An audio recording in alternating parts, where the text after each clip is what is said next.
โนภะคะวะโตสาวกสังโฆอุจุปาทิภาโนภะคะวะโตสาวกสังโฆยายาปาทิภาโนภะคะวะโตสาวกสังโฆสามีจิปาทิภาโนภะคะวะโตสาวกสังโฆยาติกังจัตตาริปุริสายุกานิอาจาปุริสาภูกาเอตภะคะวะโตสาวกสังโฆอาหุเนโยภาหุเนโยตาคิเนโยอัญจลิกานิโยอนุตตรังปุญญาเขตังโลกัสสะธัมมังสังฆังอภิปูชยามิธัมมังสังฆังศิรสานามามิ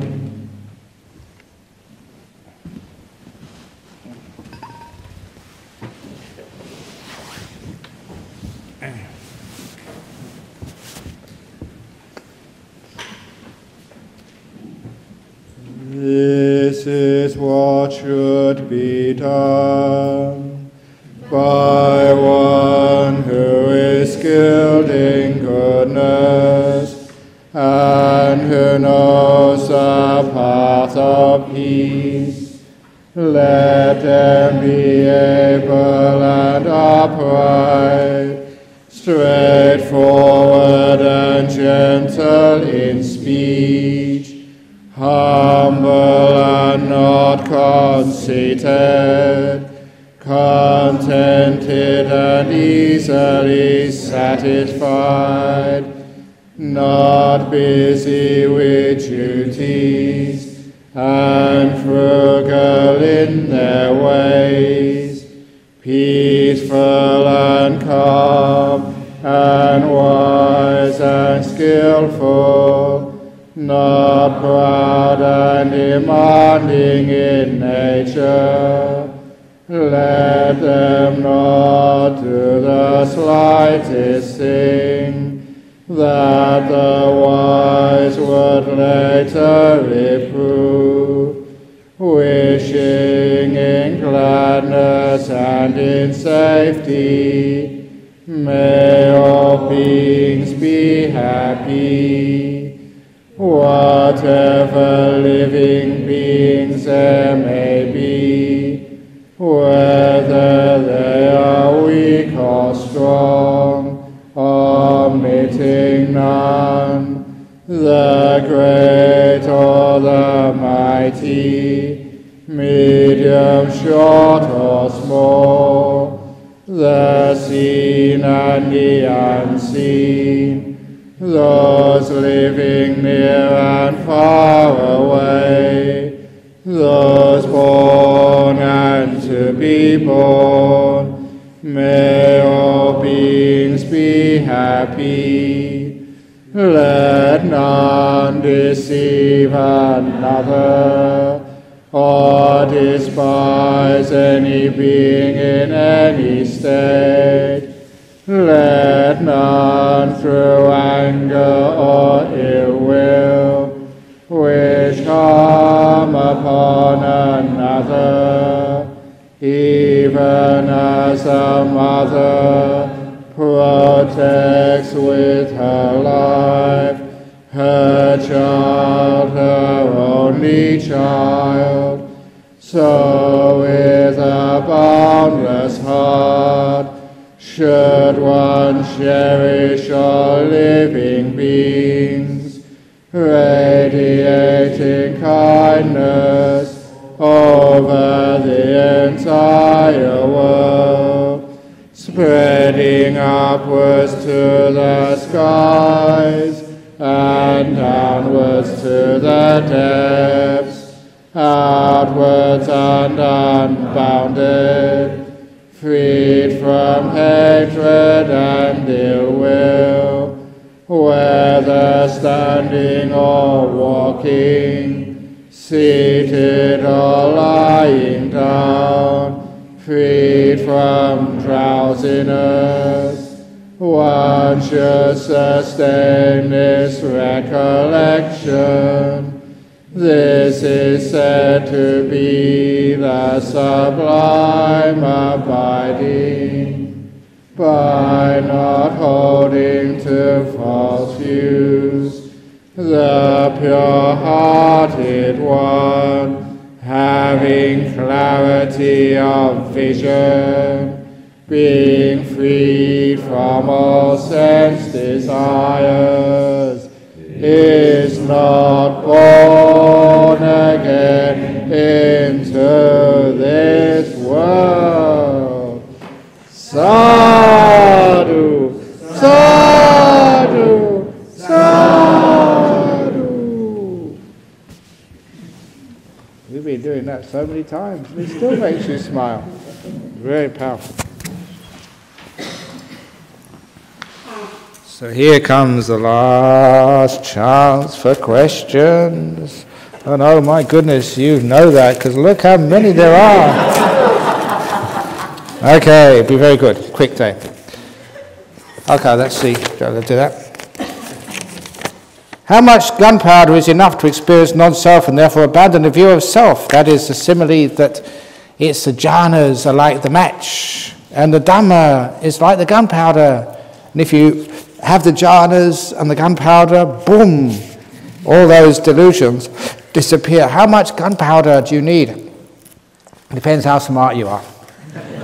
In the time of the Buddha, some of these monks and nuns are just one little teaching of the Buddha, and they had the jhanas and they're enlightened straight away, so easy. And I've been teaching you so much, 9 days, and you're still not enlightened. Some of you have been coming here for years and you're still not enlightened. Never mind, I don't. Sometimes I feel like give up. No, I won't. I'll always come and teach. But anyway, so that's what happens. It depends on just how strong the delusions are. So, but you don't need to know just basic Dhamma. But one of the problems I think of our modern age is like too much Dhamma. So much Dhamma that you get really confused. So just keep it easy. 4 Noble Truths, Eightfold Path. Keep it simple. And if you keep it simple, it's much easier. Unfortunately, and I get into trouble, but I've already in enough trouble. So one of the nice things about being a heretic is once you've already been a heretic, you can say whatever you like because it doesn't make any difference anymore. So one of the heretical things I say is the Buddha never taught Abhidhamma. Nice, easy. That's what do you mean? Oh, that's very clear. Now everybody knows that. Look in the first council, in all the records, in the Pali Tripitaka, in the Vinaya Pitaka, so in the Agamas, they say that it was Upali recited the Vinaya, and Ananda recited the Pancha Nikaya. That's all. Pancha Nikaya. What's the Pancha Nikaya? Digha Nikaya, Majjhima Nikaya, Samyutta Nikaya, Anguttara Nikaya, Khuddaka Nikaya. We've still got the 5 Nikayas today. So that's what it actually says. No actually mention of Abhidhamma whatsoever. It's just not there. So number 2 is actually what the Abhidhamma used to be. There's this lovely sutta in the Majjhima Nikaya, the Gudisana Sutta, and there the Buddha said, it's all about forest monks. Gudisana was a forest monk. We're forest monks. And what forest monks should do, even though you're a forest monk, living very simply, you should still respect everybody else. You should still know your Vinaya. In fact, as a forest monk, you should really know Abhivinaya and Abhidhamma. It's the only place in the sutras they mention Abhidhamma. And it's the sort of thing which the forest monk should know more than anybody else. And that, what do you mean forest monks? You have to have decided that for years in the city temples. Because in the original teaching of the Buddha, the Abhidharma was actually in here. It's the essence, the sort of stuff which will explain the deeper teachings of Buddhism, the deeper part of non-self or suffering, the sort of stuff you've been listening to here. Not the stuff which is in the books over there. So it's great to be able to know that. So that gets too much. It gets so much that people get confused. And so that's the reason why they don't get enlightened. Keep it simple. And number 3, I already mentioned that great book, A.K. Warder's Indian Buddhism. The language used in the Abhidharma, you can compare it to, the Indians were writing a lot of stuff, so you can actually see that language, those concepts, they didn't arise until a couple of centuries after the time of the Buddha. So even the language shows you it's much later. That's great relief. You don't have to study all of that very, very difficult stuff. You have to be like a professor to learn the Abhidhamma sometimes. It's so complex. Keep it simple. 4 Noble Truths, Eightfold Path. Meditate. That's all the gunpowder you need. So keep it going. So I'm a heretic and I'm proud of it. But sometimes it's great. As a monk, as a Westerner, we're courageous enough to say that. So many monks know that, but they don't say it. The evidence is compelling. Anyway, thank you for your inspiring talks. Yes, I deserve that. Some of us might never have the opportunity to return. You're arahats, non-returners. Marvelous. Sadhu, sadhu, sadhu. To return, but we'll carry your teachings with us. Oh no. Don't carry my teachings with you. Let it go. Empty yourself out. Don't carry anything. Let everything disappear. You don't need to carry it. It's already in there. Thank you for your patience, kindness, compassion, and wisdom. Grateful forever. Not forever. There's no such thing as forever. A few more years' time, whoever wrote that will be demented and they'll probably forget. There's no such thing as forever. After coming out of jhana, what should be done to achieve wisdom? Nothing. Don't do anything. It's natural. As I said in quoting suttas, it was in the Samyutta one, was it Anguttara? I forget which, one of the suttas, where it says that once you have attained samadhi, you don't need to think, you don't need to intend, oh, may I see things as they truly are. It happens as a natural course, as tamatha. And it's a brilliant teaching of the Buddha, that.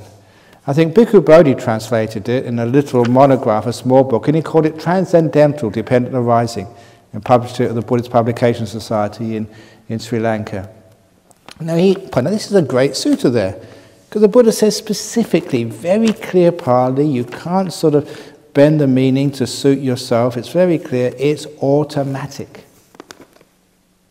If you see it, you've got the teachings of the Buddha, you've got enough gunpowder, you get that match, it's going to blow.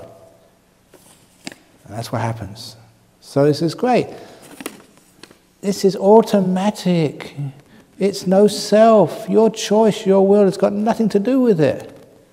This is the whole reason why I teach like this. You see this will of yours, you think it's under your control. That's why you keep on saying, what should I do, what should I do, what should I do? There is no I which does anything. That's why you let go. So who does the letting go? I do it for you. Brainwashed you. So after coming out of jhana, what should you do to achieve wisdom? Shut up and wait for it to happen. When will the 7 factors of enlightenment come into the picture? And what about the 16 knowledges? Are they all necessary to achieve Maggaphala? No, the 16 knowledges, that's Abhidharma. The 7 factors of enlightenment, that is actually the word of the Buddha. 7 factors of enlightenment, well, it's investigating Dhamma. That's first. So investigating Dhamma is just that's what you're doing. Investigating doesn't mean thinking about Dhamma. It's not that policeman who stays in his office and thinks who committed the crime. He actually goes out, gets the evidence, gets data. That's what I keep on saying, get data. Don't just think in your room about what's the meaning of life. Go out there and experience life and find it out. So that's actually gathering data. It's, okay, sati as well, mindfulness. Being aware, and I've already mentioned what awareness is, present moment awareness and silence. If you're in the past, that's not being mindful in your memories, and one of the reasons is because everything you thought you did, you probably didn't. The old meditation question, where did you put your shoes? Outside. Where are they? The left or the right? You don't know, do you? You weren't paying any attention. Don't worry about it. I don't remember where I put my shoes either. But who cares? But you start to think, oh, I think I put my shoes on the left, or did I leave them in the hut? Where did I put them? Now, wherever you think you put them, it's probably not there at all. Your memory is totally unreliable. I know my memory is unreliable. That's why I can't be sure what joke I said this morning or yesterday. So that's why I keep telling them again. My memories are, and I've still got sharp memory, but everybody's memory is uncertain. That's why you cannot be sure of the past. It's a waste of time. And the future is fantasies, it's plans, it's things which never really happen. That's not being mindful. So mindful present moment awareness and silence. So you're experiencing reality, not the labels. So that's mindfulness. That's been taught, that's already come up, okay? Give a whole talk on mindfulness. Getting the data. Viriya, the heroic, that's the third of the 7 enlightenment factors. That's the heroic effort. And the hero is someone who abandons himself. It's like selflessness. It's no wanting, not getting anywhere. That type of effort. The effort to stop, to abandon, to let go.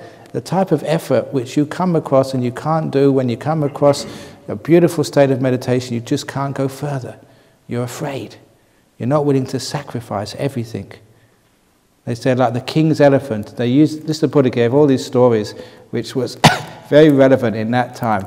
A king's elephant was able to go into battle, would not protect any part of itself, but totally sacrifice itself to the king. Now, even though they get wounded all over the place. Okay, that's a military example, but the Buddha was talking to people at his time. That's the sort of effort. Sacrifices lets go of anything. You're willing to abandon every attachment for the sake of truth. That's viriya. How was it? Piti pasadi. Piti, the joy. How many times I said, have fun. Sadhu, sadhu, sadhu. That arouses piti. Telling jokes. It gives you a bit more fun in your life. That arousing happiness in meditation. I made a huge amount of trying to be happy in meditation. Pasadi. Stillness. Calming things down. And the next one, samadhi. All the retreat doing on that. And upekkha, which is looking on. People keep on saying equanimity, equanimity, equanimity through upekkha, but that really doesn't really bite. What it really does mean, it means upekkha means to look, and is looking onto things, being the observer, but without doing anything. So that's what I've always been telling you. To take your hands off the steering wheel, feet off the pedals, hand off the gear stick. So you just watch without doing things. That's upekkha. So I've been teaching the 7 enlightenment factors all week. So it's been there. But sometimes you've been to retreats before and you see them taught always in the same way. And so you don't recognize that this is a deeper way of recognizing, of teaching these things, but because it's not the normal way, you don't recognize it. That's why you have to just expand your sort of perceptions. So actually you recognize, actually this is what we've been teaching, what we've been doing all the time. So you've had every teaching, total, the full works. How can we talk about this retreat to our family and friends in a way that does not trivialize it and is meaningful when they are not meditation practitioners? Sometimes the best way is actually just don't talk about it at all. And when they ask you, what do you do? Oh, it's just secret. Because then they really get interested. So no, come on, tell me. He said, oh, you wouldn't understand. Yes, I would. Yes, I would. And I said, no, it's just too profound. No, I really want to. And then when you get them interested, then you can sell them the product. Marketing again. I'm very good at marketing. Well, this has happened many, many times. This is mostly in Perth here, but also I go to Malaysia and Singapore, and this is a piece of advice I give, because they say they come to the temple, they listen to me on YouTube, or they listen to the other monks and nuns, and they go to the retreats, and they get so much benefit out of it. And they really want to share it with their loved ones. So I remember this first time, I think it was a Malaysian Chinese girl living in Perth, said, look, I've got an Australian husband, and I'm sure he would benefit from this so much. But he refuses, to come. It's just religious nonsense. They're just always asking you for donations. That's all these religions are about. And he was really, really down on all types of religions, like many people are today. And there's a good reason for that. So she asked me, this is not just like that in your temple. How can I get him to go? And I said, very easy. So, buy one of my books. The Opening the Door of Your Heart book. That's very easy. Take it home, and when you see your husband, say, keep your hands off this, this is mine.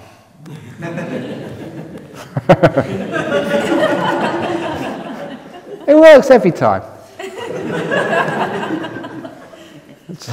So she tried that. A couple of days later, she was out shopping, he was home, hanging around the house. Keep your hands off this, this is mine. What is this?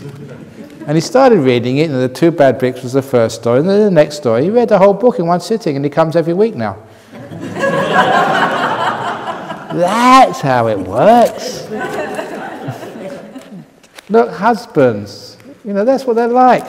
If you've got your own secret business as a woman, he needs to find out. He has to find out. He can't stop himself. So if you go home and you also tell your husband and said, no, this is secret, this is, that will just really drive him crazy until he finds out. Same thing with if you're a husband, you tell your wife. As lay practitioners, how we best represent Buddhism to others? And the only way to represent it is by your smile, by your patience, by your actions and speech. But if you go and say profound words, that it's all empty. That's really going to impress the people in your office, isn't it?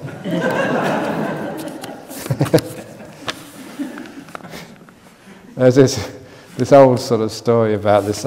Here I go again. I'm going to take all this time telling my stories.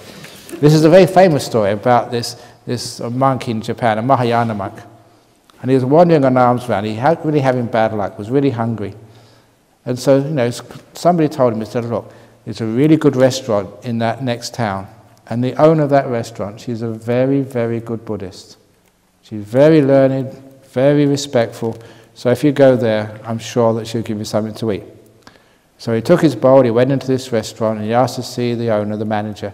And she came up, oh, monk! Welcome, welcome, monk! And said, I want to make sure you're a proper monk, so if you teach me some Dhamma, in brief, I will give you a meal. So the monk taught the first lines of the Lotus Sutra. Form is emptiness. Emptiness is form. Sadhu, sadhu, sadhu, she said. Please sit down. And so he thought, wow. No, she really understands the Dhamma, this very profound teaching. So he sat down, he started salivating. He was going to, because this is a really good restaurant, he was going to get a meal from the owner. And, it's this wonderful food, and he could smell, he could see all the other great dishes other people were eating. So when she came with this big platter, this huge platter, he thought, wow, yeah, I could eat that. But like in his restaurant, had a cover over it. And so she presented it herself to the monk. And he took the cover off. There was nothing there. And the lady said, monk, if form is emptiness, and emptiness is form, eat emptiness.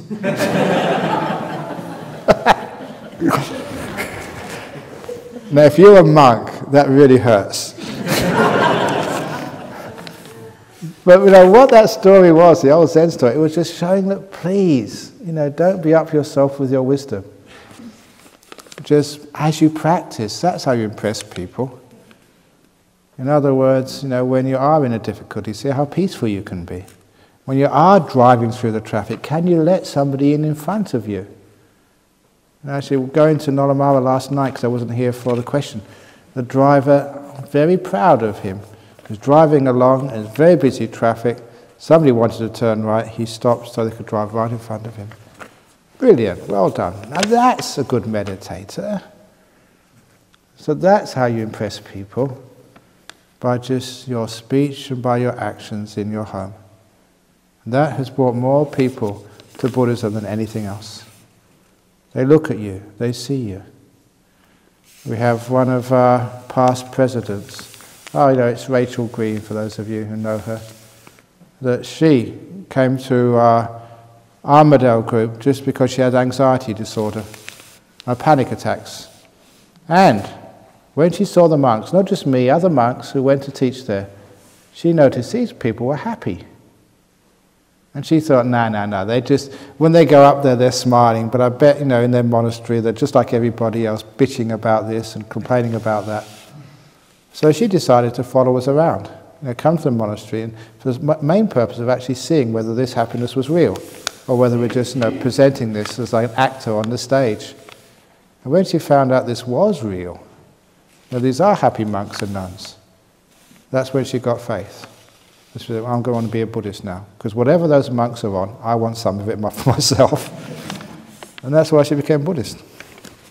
So it's what you do, how you speak, that's more important. My father has another woman. Is that other than you? Okay, my father has another woman, he likes fishing, he talks harsh, and likes gambling. Well, okay. Just make peace, be kind, be gentle. Well, maybe he has some other good things, but he has good children like me, ha ha ha ha. Yeah, I agree with that. I'm really concerned that he's going to hell. What should I do to help him? He don't believe in any religion, so he won't learn Dharma. He became more uncontrollable because he thinks he's old and will die, so why not have fun? Okay, now, how can you do something with your father like that? Depends really on how old he is. If he's got another woman, now that's his weak point. So that's actually how you act. Work on his weak points. See if you can actually get his mistress to actually, to understand a little bit of Dhamma, or whatever, or to scare the hell out of the mistress. And that's the way to get into him. Because this happened with... There's one of the Malaysian Chinese guys over here. His son was, had a girlfriend, was at university, but his grades were going down, down, down. So he was just spending too much time out in the nightclubs and with his girlfriend. And he took his son aside and said, look, your results are going down. You must, okay, you go out, but come home early and do your assignments and get it all in time, because, you're going to be failing and that's not going to be good. But the son would not listen to the father. And even though it was Chinese, he'd been brought up in Australia. So stupid father, he doesn't know. He was young once, he doesn't realize, I'm having fun, I'm young.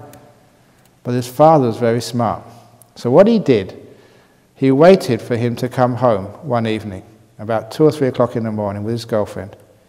He was waiting for them outside the house.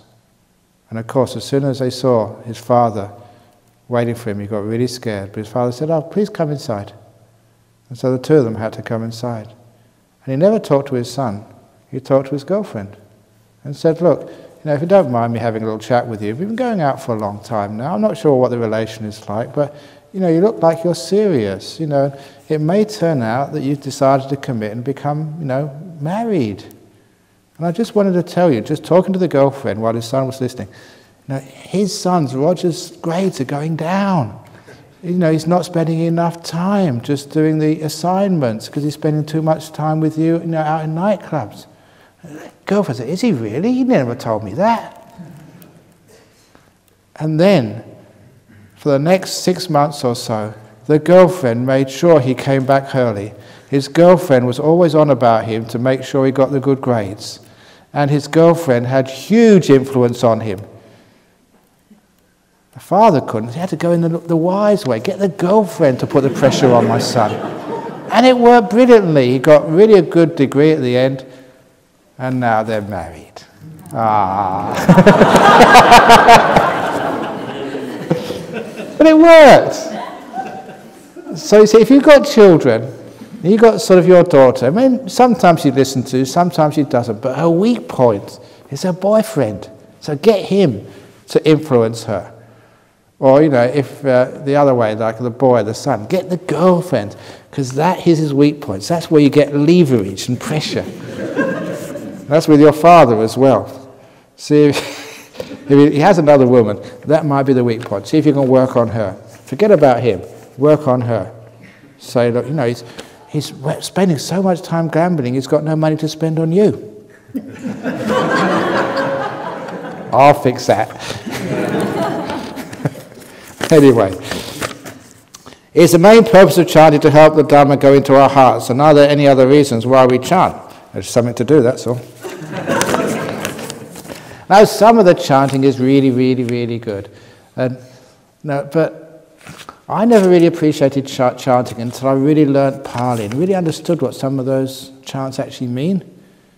And they really blew me away when you really understood what those chants meant. There's some great teachings and great Dharma in there. Like one of the chants we often do is the Ratana Sutta. And there's one of the verses there, just again, is incredible. Kinang Puranang Nawang Nati Sambawang Virata Chittayati Kapawasming Te Kina Bija Awiwulhi Chanda Dibanti Dira Yatayang Padipo. You see, I don't just tell jokes, I actually know Pali. And I can quote in Pali. That really impresses people in Sri Lanka because that's what the monks do. I can do that as well, but tell jokes also. So I've got a much wider repertoire. But taking a bija, awiwulhi chanda. This is about the chitta, the mind. The seed of rebirth has been destroyed. It can't grow again. This is the best line. Nibbana dira. It's certainly going to nibbana, go to cessation. Just like this lamp. Yatayang padipo. There, it was the Buddha was pointing out what nibbana really means. In the time of the Buddha, everybody would know what nibbana meant. Everybody, because it's a common word. He said, this mind will nibbana just like that oil lamp will nibbana. What does it mean, the oil lamp nibbanas? Does an oil lamp go to the ground of all being? Is the oil lamp go to this beautiful heaven, nibbana heaven? What does an oil lamp or a candle do? Extinguished, goes out, finishes, ceases. That's what nibbana is. Ceasing, stopping, poof, goes out. But where does it go? Where does the flame go when it goes out? When the flame goes out, does it go to this happy land where all flames who have done good karma can live peacefully ever after? No, it just ceases. And this is from Aggiwachagota Sutta. He said, a flame is there because, especially in oil lamp, 3 causes, 3 supports. The wick, the oil, and the heat. When those 3 come together, the heat, the wick, and the oil, that's the flame. And if any one of those causes stops, such as the wick is all burnt out, or there's no oil left, or the wind blows the heat away, then the flame extinguishes. Just like this body and mind has its causes and conditions. When they disappear, such as craving, such as delusion, when they stop, you stop too. You go out, poof, like the flame. Now, I chant that so often. The Ratana Sutta, one of the common chants.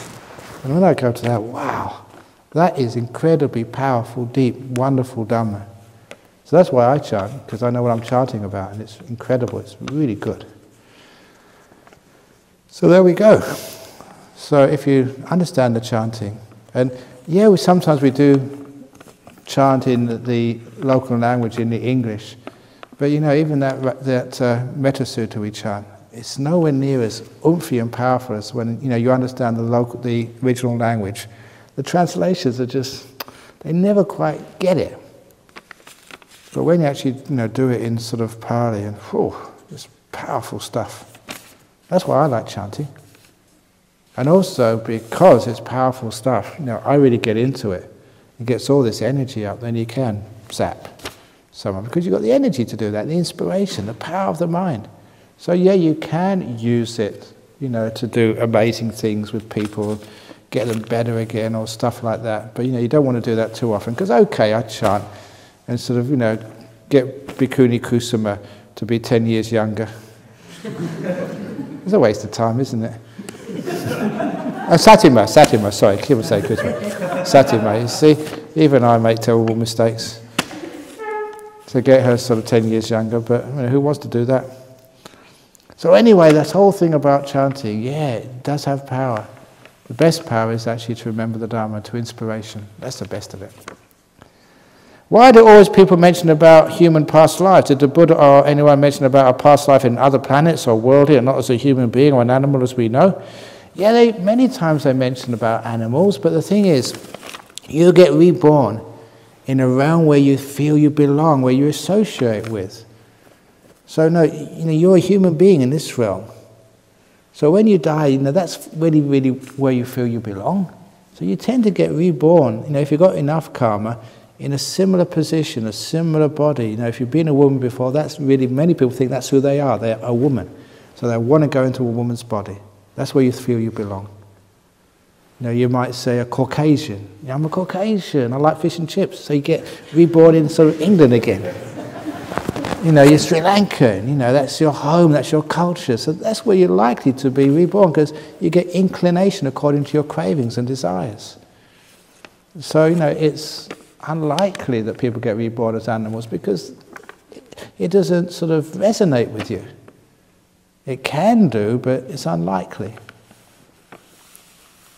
Dogs, for example. There are so many people who have pet dogs who actually eat human food. They will not eat dog food.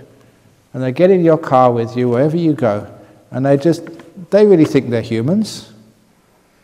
And they would sometimes wonder why they can't sort of, sit at the table with you and eat their dinner. And of course, such dogs, yeah, they probably will get reborn as humans, because that's where they think they belong. And as for other planets, yes, the Buddha actually did say once. In one sutta said, yes, there are other world systems, okay, other planets, where there are beings. So we're not the only beings in this world. There are aliens. And I know that because I just returned from England. And if you go to Heathrow Airport, you've got sort of two channels. You've got European citizens and aliens. It is, it's true. If you go there, that's what you have. So I didn't see them going through there. So anyway, okay. Oh, somebody actually found the Bodhi tree in the secret meditation. There's a secret meditation compound here in this in Jhana Grove, and they found it. They've got a map here, but secret. It's a secret garden, so I can't tell you. Could you please sum up the basic rules of reincarnation? Can humans be reborn as animals? It's amazing. This happens so often. When you get a question, you get the same question. This is in different handwriting from many different people. Why is that? You don't talk to each other. What actually happens? No, when you meditate together, you tend to resonate. You have similar thoughts.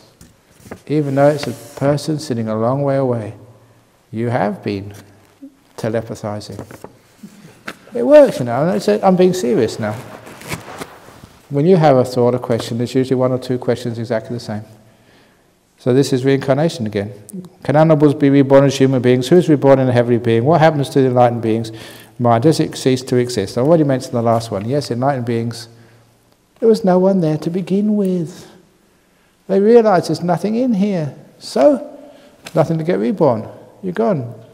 Finished. Actually, you're not really, You're not really destroyed because there's no one in here anyway. Just this empty process, it's seen for what it is, and it ceases. So the rules of reincarnation is, if you really want to, and you've got the karmic wherewithal, then you get there. For example, suppose you want to go to India to see the Taj Mahal. How will you get to the Taj Mahal? You need two reasons. One, you want to go there, and two, you've got the money to get there. Then you arrive there. So the wanting to get there is the craving, the desire. The money is enough good karma. So, where do you want to get reborn?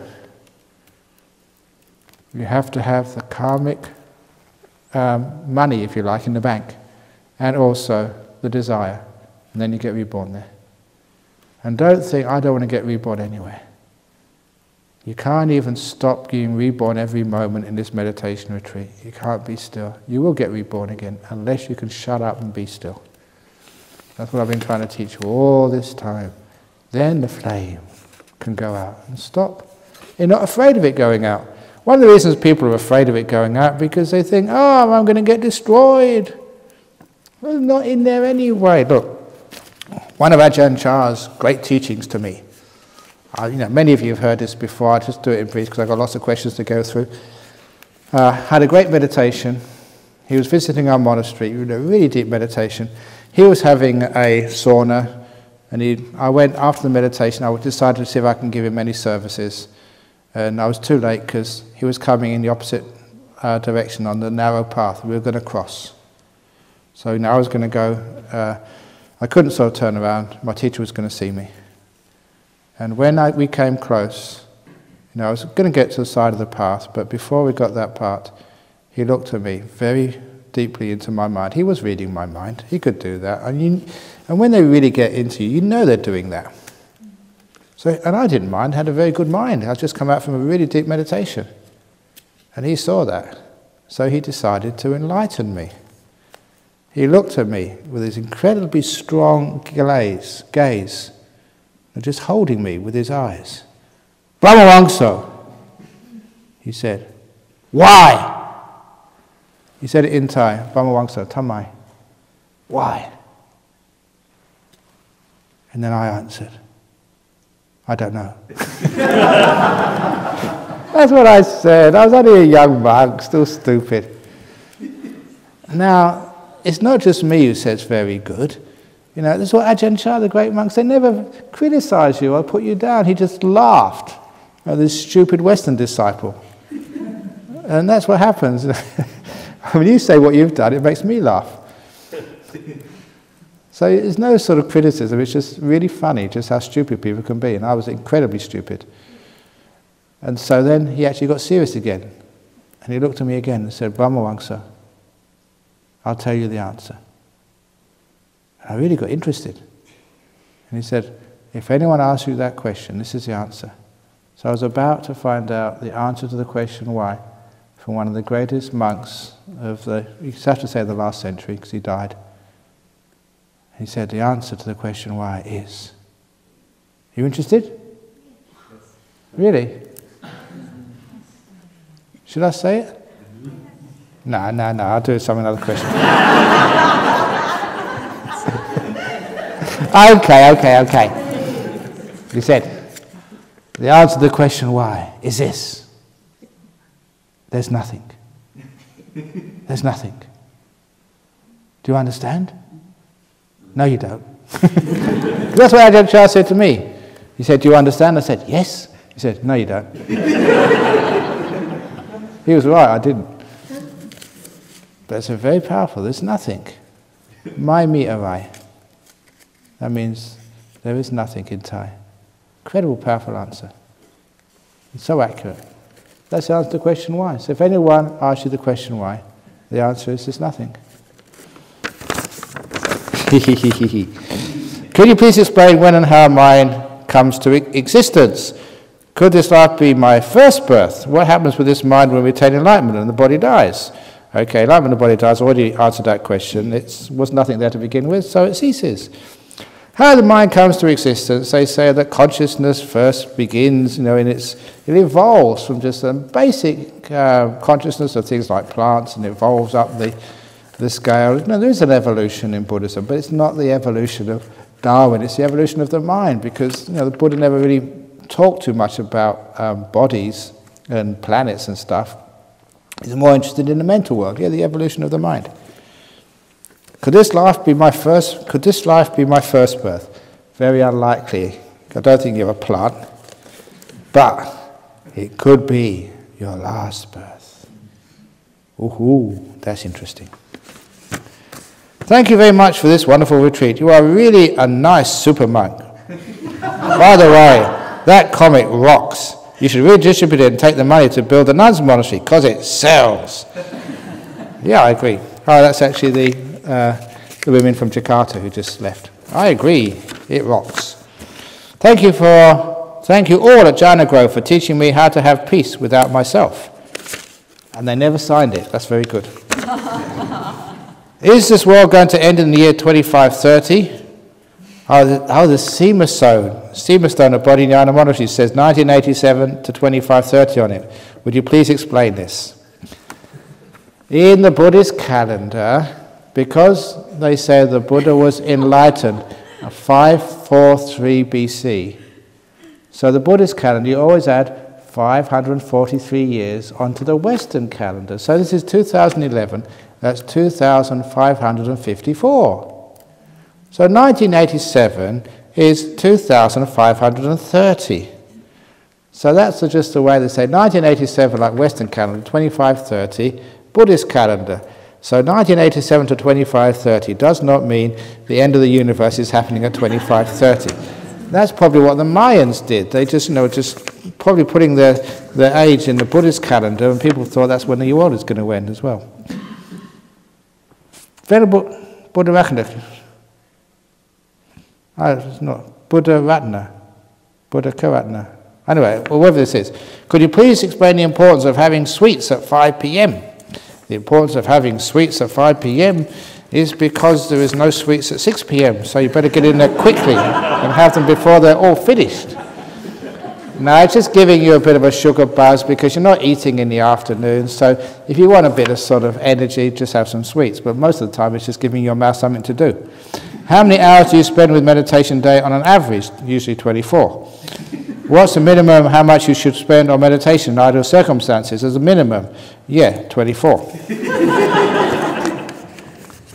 Making peace, being kind, being gentle. Every moment of the day, make peace. Be kind, be gentle. And then that's 24-hour day meditation. I'm writing to inform... Oh, this is amazing. I am writing to... I'm reading this out exactly as it says. I am writing to inform you I became enlightened this afternoon. In gratitude to you, I'm available to answer any question you may have. Simply place them in the non-self addressed envelope that is not attached.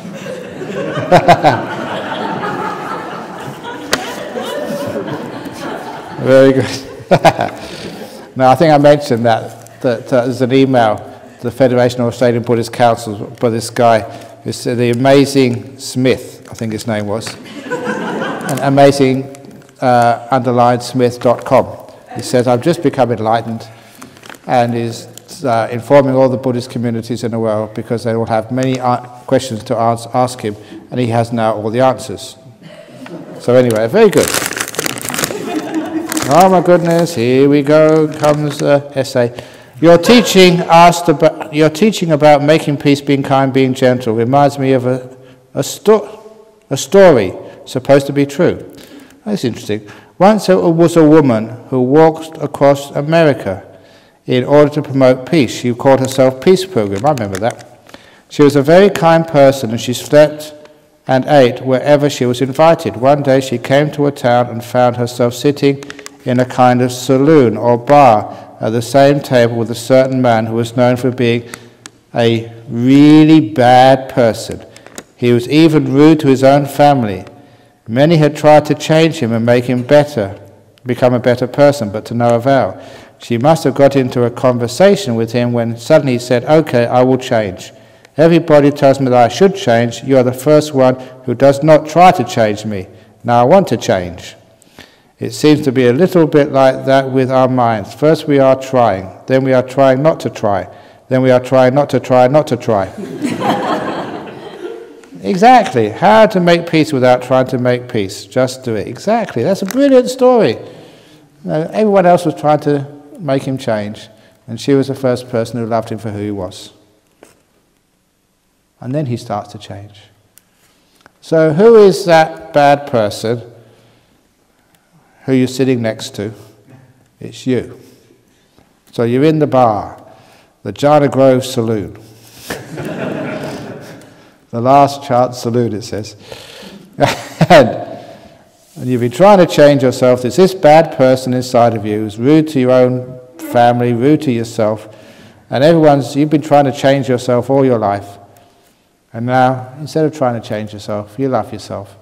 And then your mind wants to change to please you. That's the way to meditate. It's a very good story. Well done. I approve. Thank you so much for doing question and answer this time yesterday, especially the American nun. Oh, this is the nuns. So this is, to the nuns. To the nuns, thank you so much for doing question and answer time yesterday, especially the American nun. Which one is that?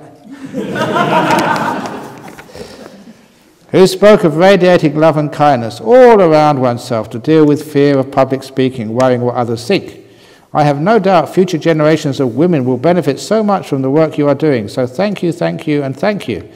I hope, as Ajahn says, you can wisely accept my praise. You deserve it. A round of sadhus, sadhus for the three nuns. Sadhu, sadhu, sadhu. Very good. Very good. I deny writing that. No, that's not your writing. That's from the heavenly beings. Farmers do kill animals, cows and sheep, for their livelihood. Do they get bad karma? Ask the cow. The cow would say, yes. What does samadhi in the 40 departures refer to? Okay, that's a good question. Chanda, samadhi, virya, chitta, vimamsa. Also, couldn't chanda be translated as willpower?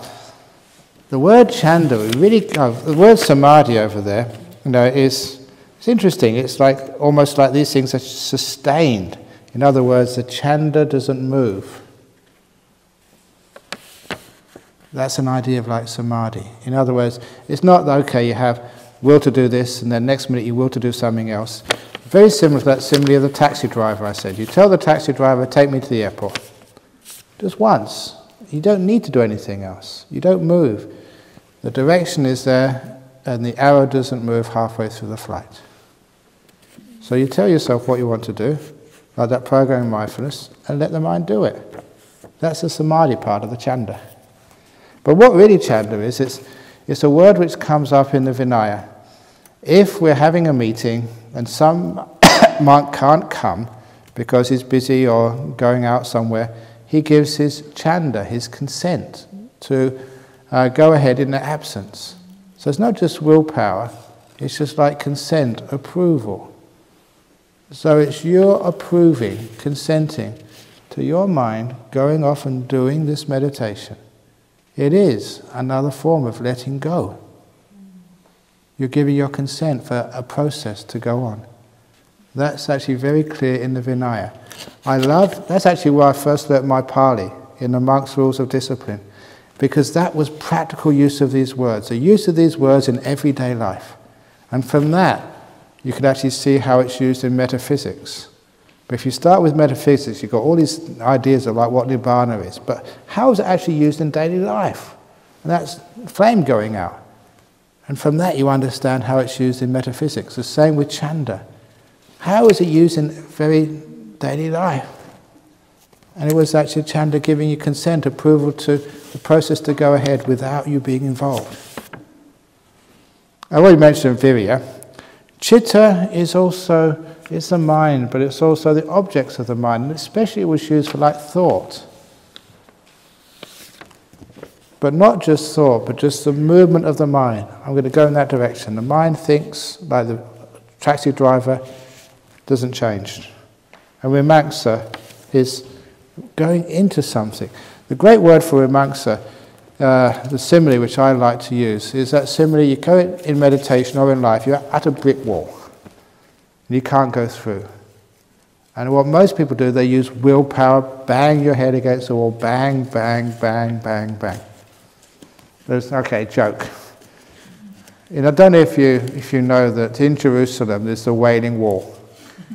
You know this joke now, yeah. The Wailing Wall, and it's a tradition for the Hasidic Jews especially. They go there to do their prayers and ask God to do this and God to do that.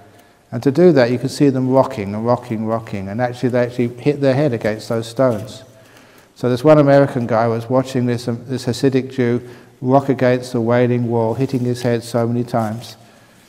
And he asked him, so what are you doing that for? He said, like, I'm asking God for peace in Israel. Have you got anywhere asking all of this? No, he said, it's like banging my head against the brick wall. They actually do that, so it's a funny joke. So you don't bang your head against that wall, that's using willpower. You use wisdom power. You actually stand back and you see again there's a big door on one side, a ladder on the other side. It's an easy way through. That's Mimamsa. Seeing the big picture, getting the insight so you can go over the obstacles. To Ajahn, it's so easy to feel contented and peaceful when we're in the environment. Sorry, I'll do this slowly. It is so easy to feel contented and peaceful when we are in the environment where many good and kind-hearted people are. But when we are in the outside world, e.g. at workplace, many people are quite self-centered and hard to be with. Could you give us some advice on how we could compose our inner peace amidst the chaos? They're still good people, but they've also got their selfishness as well. Don't notice their selfishness. Just pay all your attention on their goodness. What you see in others is what they will show you back. If you really get upset about their selfishness, and if you see that, they'll show you more selfishness. It's amazing with perception. What you look at is what they'll show you back. And too often that we just see people's faults, and they show us more. You see people's beauty, their kindness, their good qualities, and they will show you more of those. You look at the 2 bad bricks in the wall, and you can see a third. You see the 998 good bricks, and actually you can see 1,000 more good bricks. That's actually how it works in life. So actually you can do something about that. You can also train the people in your office. There was, it might be a bit late this evening, so there was this article which somebody sent me from a psychology magazine. There was a lady in Australia who was doing her PhD in psychology, and she managed to get permission from her professor to do her PhD on the psychology of training dolphins in marine parks. If you go to these marine parks, these dolphins, they can jump through all these hoops, they can play soccer or water polo, whatever you call it. Incredibly intelligent animals. I think they've stopped a lot of that because they thought it was actually cruel that they were just getting these animals to perform for people's pleasure. But I think you all know in the old days, those dolphins, they could do amazing things in these water parks.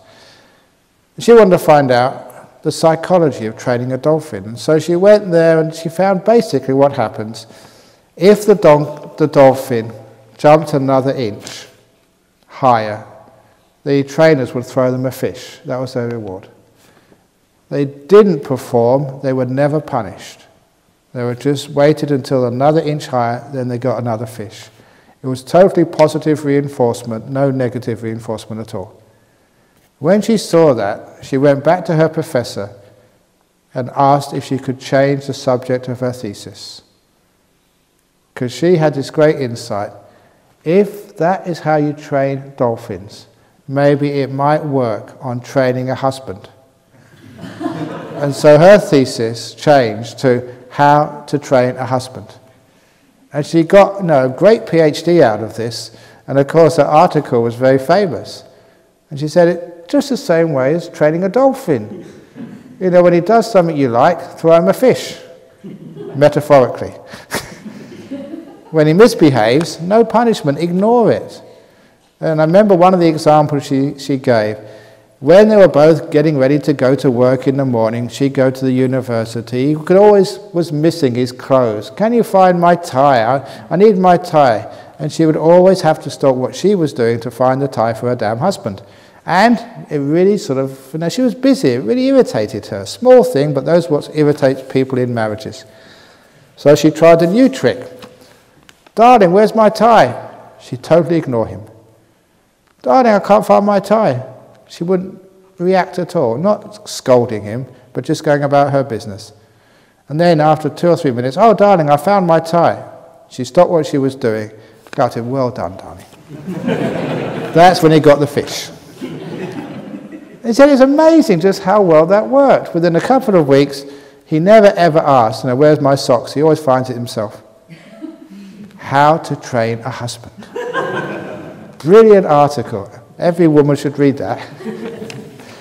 And that's also how to train the people at work as well. You wouldn't believe how powerful that is, but we are too stupid. We don't give praise. If we do give praise, it's always with criticism as well. You scowl at the boss. Has to be totally passive. But when he does something you like, then you throw him a fish. Give them a reward, something they really realise. And then that's how you train people. Dear Venerable Santuti, he's not here today, is he? I don't know why he got this. Is it possible to get into very deep meditation straight after lunch?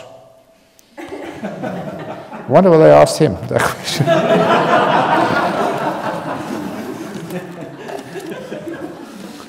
At any time, you let go. Because after lunch, I usually go to the toilet and I let go.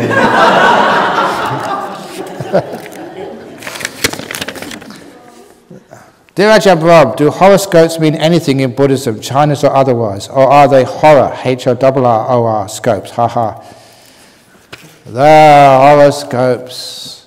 Yeah, look, there always is special horoscopes when it's your birthday. For someone born today. The other ones, they don't really go into much detail because that's a whole month.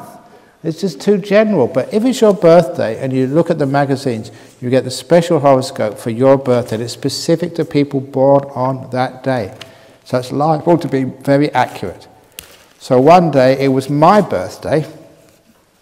So one of my disciples, he came up and for my birthday present, he said, this is your horoscope today.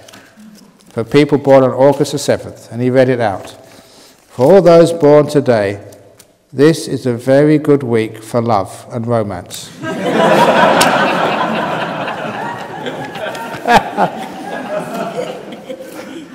It was wrong. So from that time on, I don't believe in horoscopes. Ajahn Brahm, thank you for creating this wonderful 5-star retreat and giving us a taste of meditation. This has exceeded all my imaginations. It always exceeds imaginations, either up or down, but it's never the same. Thank you also, my gratitude to all monks and bhikkhunis, and a very big thanks to both Bianca and Danny for taking care of us. They are awesome, indeed. I approve. We do the thanks actually tomorrow. What are your favourite types? No, Venerable Santuti. Was he here yesterday? Yeah, he was. It was okay. What are your favourite type of noodles? I can answer for him, the ones which are the longest.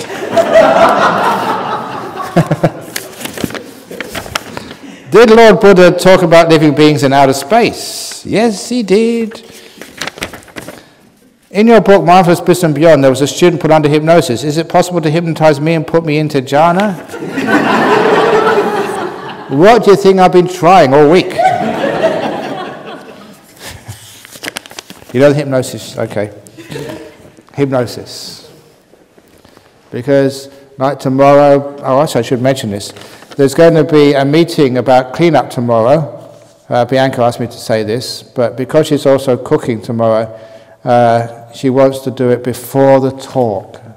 So the talk tomorrow is going to start at 8:15. 8:15. But at 7:50, everybody in the dining room, because she wants to sort of talk about, the housekeeping to clean up. But we also mentioned at the end that, you know, that it costs everybody, it costs the Buddhist Society about $20 per person per night to look after you. So that's when we ask for any donations. But it's very difficult to get donations sometimes. So there was this one Buddhist monk. He had a temple. I won't say what city or state it was in. And it was really hard to get enough money to pay the bills. So he went to see one of his friends who'd been a monk for many, many years. And he said, look, that's what it's like when you first start out. You've got to get your people to respect you. And it's really hard times sometimes. So he said, this is what I did when I started out. Because money to pay the bills and pay the electricity. He said, one day when I was giving a sermon at the temple, I closed all the windows. And I turned up the heating, so it was really stuffy. And I gave a talk, no jokes, not inspiring, deliberately dull and boring, in a monotone, without raising my voice, until everybody was falling asleep. And just before they fell asleep, in the Dharma hall, I got out my watch. That's what I keep one for. I went backwards and forwards until everybody was hypnotized. And then I told them, in the donation box, no more coins. No more 5s, 10s or 50s, only hundreds. And I'm like, you can't do that, that's fraud. No, it's not, it's good karma. So he's really desperate, so he tried that. The next day he gave a sermon.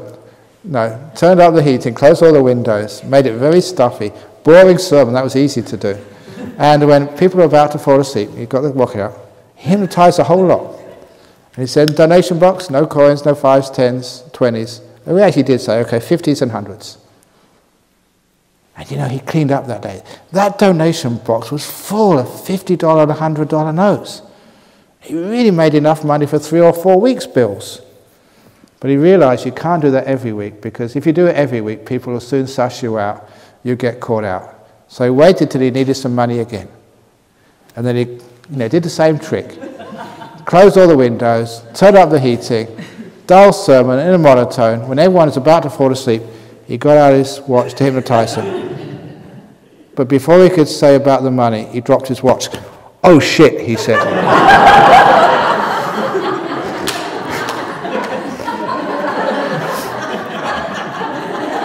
By that time they were hypnotized, and it took a couple of weeks to clean up the hall.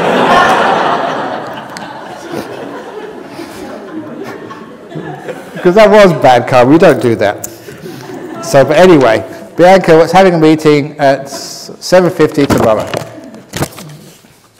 So anyway, remember in those donation envelopes, no coins. Please tell us about your experience when you came to Perth. How could you get some food when people didn't know you? Sometimes we didn't have any food. Because what they did, we were staying in this small house in North Perth. And sometimes what they would do, because they were busy going to work, they'd actually put food in the refrigerator the night before. Cooked food, nice food, say lasagna or some pie or something. And they put it in there and they say, tomorrow someone will come to offer it to you. 9 o'clock, no one there. 10 o'clock, we got to eat before 12. 11 o'clock, 11:30 we started praying.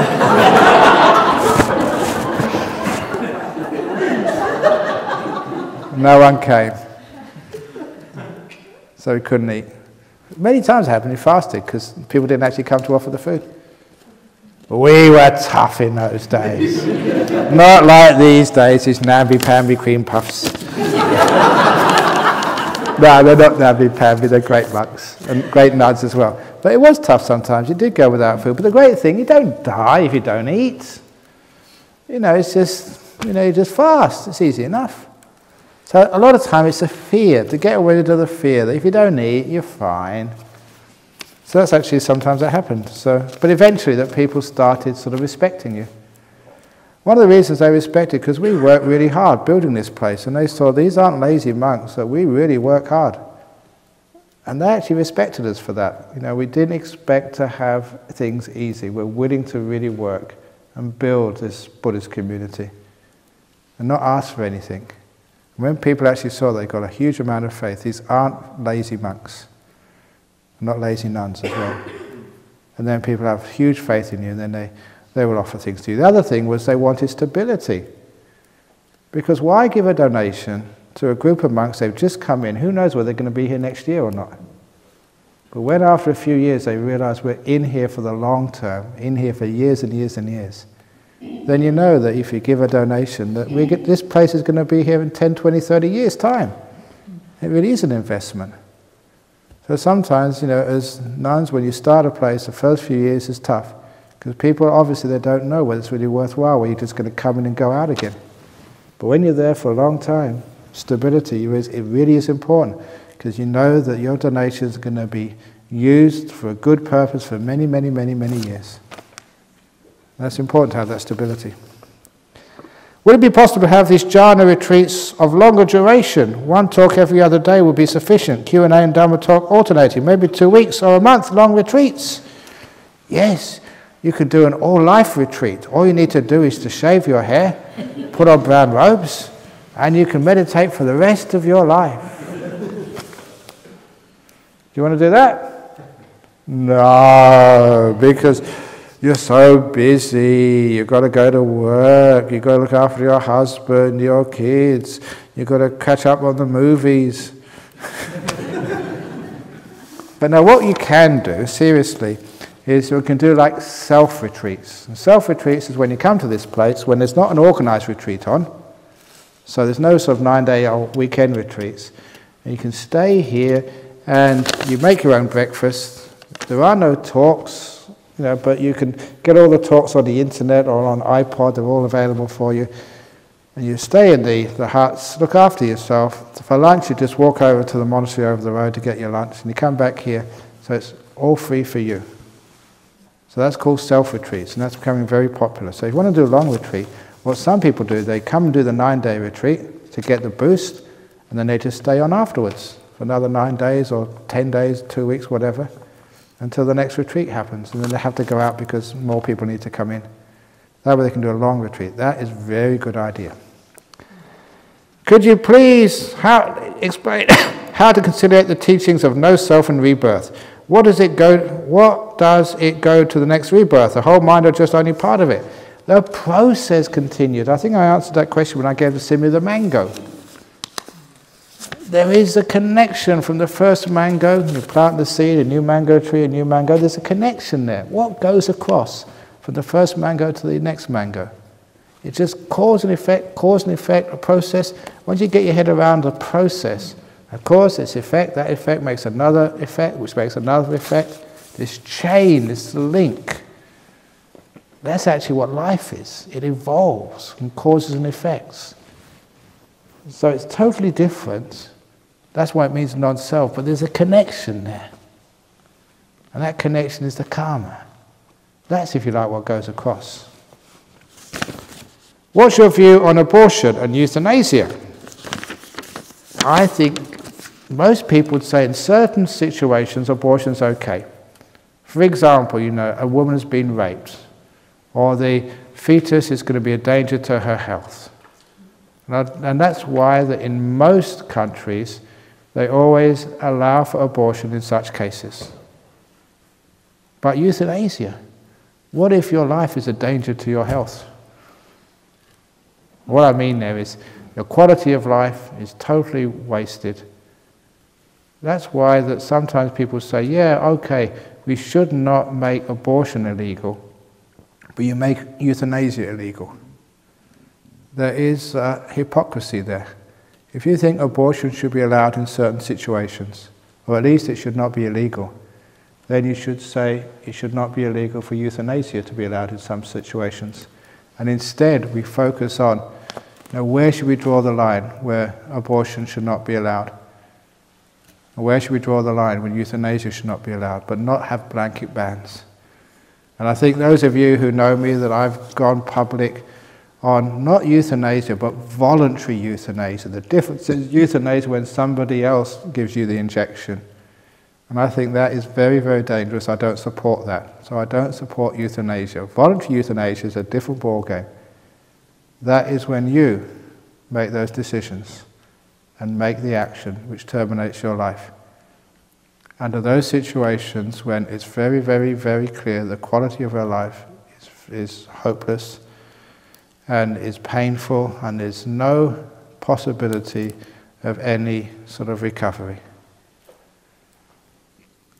A couple of years ago, just recently I went to see my mother who has dementia, total dementia, can't remember anybody.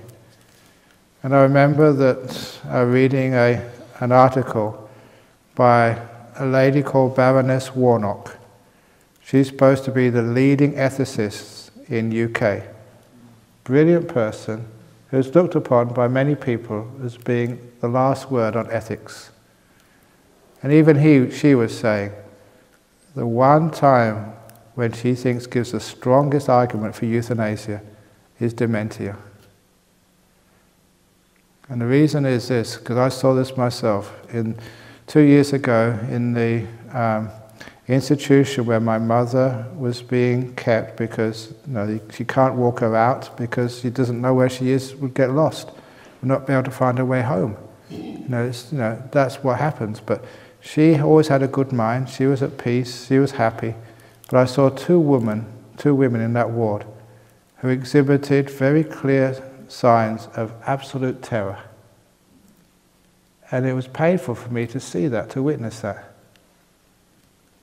And then it doesn't take me long to figure out what was going on, because I travel around a lot. Very often I wake up in a monastery or in a hotel in the morning wondering, where the hell am I? Have you done that in the morning? You wake up and think, where am I? Now I soon remember where I am. I've been traveling to, say, Singapore, or I'm in Frankfurt or somewhere. Oh yeah, that's where I am. And then I feel quite safe. But imagine, it wasn't that hard for me to imagine, every moment, like waking up in a strange place, with people I don't know, with no reference point of knowledge, safety, recognition. That will be terrifying for you.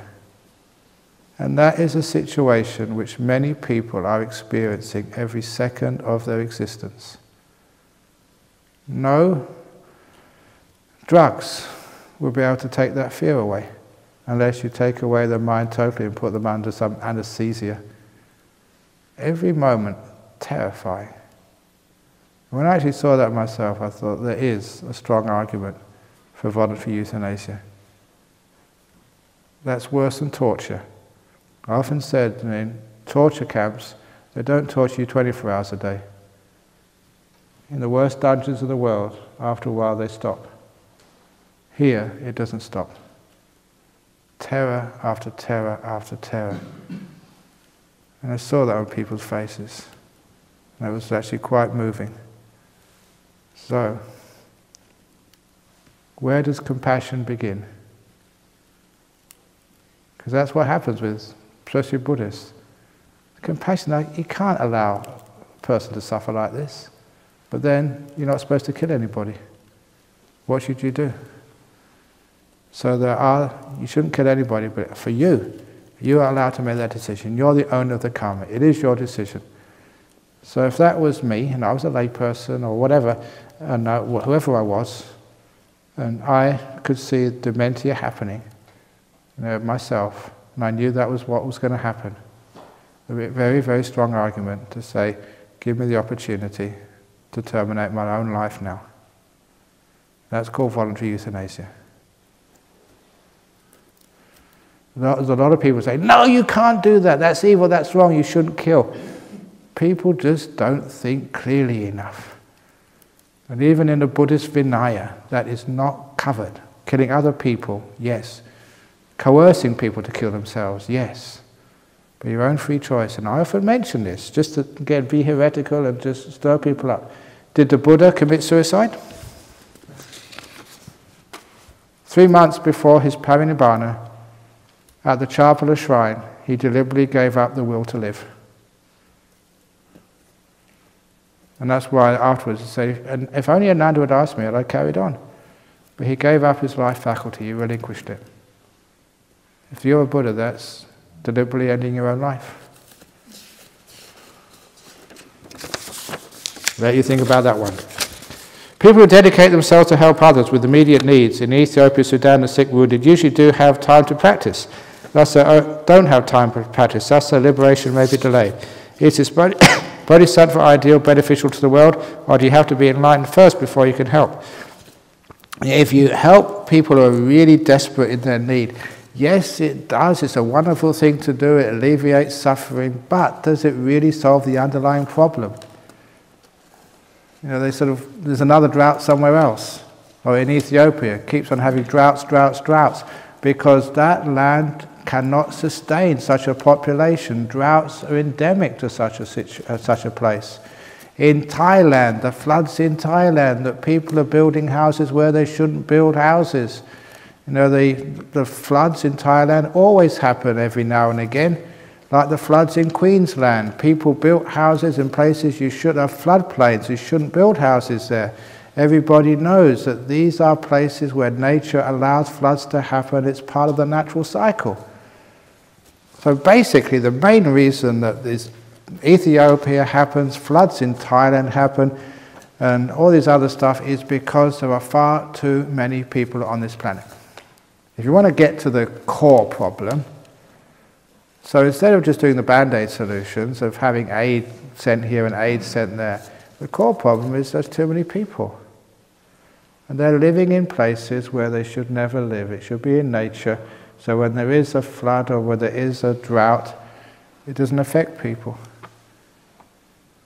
So, to remedy that problem, the government should make sure that every second woman becomes a nun and every second man becomes a Buddhist monk. And they should actually build those temples and sustain them, because that way the population will go down very, very quickly. So that's my solution to climate change and to the problems of the world. But that's basically, there's too many people around. And that's why they always have these problems. So yeah, you go out there, you help, but it's endless because you're not getting to the root of the problem. Could you please explain what Nama Rupa means? I think I did that before. Nama Rupa means, very quickly, the object of your consciousness. You mentioned that one of the reasons in the decline of real true Dharma is disrespect to samadhi. What do you think then about lay people teaching meditation? Could it catalyze or be part of the reason? No, it's good to lay people teach meditation. We need all the help we can to teach samadhi, as long as people understand what samadhi means. And samadhi means stillness and looking on, stillness. Not moving backwards and forwards, but being still. Samma samadhi, samma, the correct samadhi, is always referred to as jhanas by the Buddha. In the Gopaka Moggallana Sutta, this was after the Buddha's parinibbana. The go-to monk was Ananda. So this guy went up to Ananda and asked him many questions. One of the questions was, during the Buddha's life, what meditation did the Buddha recommend and praise? Asked Ananda. Ananda said, during the Buddha's life, he only recommended 4 types of meditation. Only 4, no more. What were those 4? First jhana, second jhana, third jhana, fourth jhana. That's the type of meditation the Buddha recommended. No more. Just that. Apart from Ajahn's book on meditation guide, is there other good books about meditation? Yes, there is. The Art of Disappearance. Who's that by? The latest book. Yeah, there's lots of good books about meditation. But the best book about meditation is called the Sutta Pitaka. Who's that written by? The Buddha. You have mentioned the mind is a process that always is changing. So when someone attains enlightenment, this process stops and the conscious mind just disappears and joins to the universe energy. No, there's no universe energy. It totally disappears. I was giving a talk with Professor David Blair of UWA. He's a good friend. And we're going again to give a talk at Jinjin in February. He's got me down for that. We have great fun together because I know enough about physics, because I was a physicist before, and he's a professor of physics here. And I also know my Buddhism. So, you know, he's stuffed. I can do whatever I want with him because I know what he knows, but I know some more. So it's a bit, but anyway, he was giving a talk at the university one day, And I was actually speculating. It was about sort of religion and physics and science and all of that, especially the mystical part of Buddhism. And I was asking him once, he said, I mentioned this in one of the interviews, there is something in physics called negative energy. And a good example of that is potential energy. Remember your school days? To get this bottle of water out into space, I have to exert energy, because it has to get outside the gravitational field. It takes energy to free this from the gravitational field. That means this has a negative energy component. Any massive object in a gravitational field has a negative energy component to it. That's one example. There is such a thing as negative energy. And I just was speculating, and I turned around, I was giving a lecture, and I said, what would happen if the amount of negative energy in this universe totally balances the amount of positive energy in this universe? And at that, I will never forget, Professor Blair turned around and said, wow, you're really up to date, Ajahn Brahm. Omega equals 1, he said. Just something which was proved just very recently. Because omega is that balance between the positive energy in this universe and the negative energy. So basically, if all the energy of this universe comes together, this is not quack science, this is theoretical physics. If all the energy of this universe came together, all the mass energy, it would totally balance out. That's why this universe can come from nothing. Because it's a zero-sum universe, where I can go back to nothing. That's why when Ajahn Chah said, Brahm, there is nothing, he was perfectly accurate. Because otherwise you break that fundamental law of science and also law of nature, the conservation of energy. Energy or mass energy can't be created or destroyed. So where the hell did this universe come from? Cannot be created or destroyed unless there's nothing here.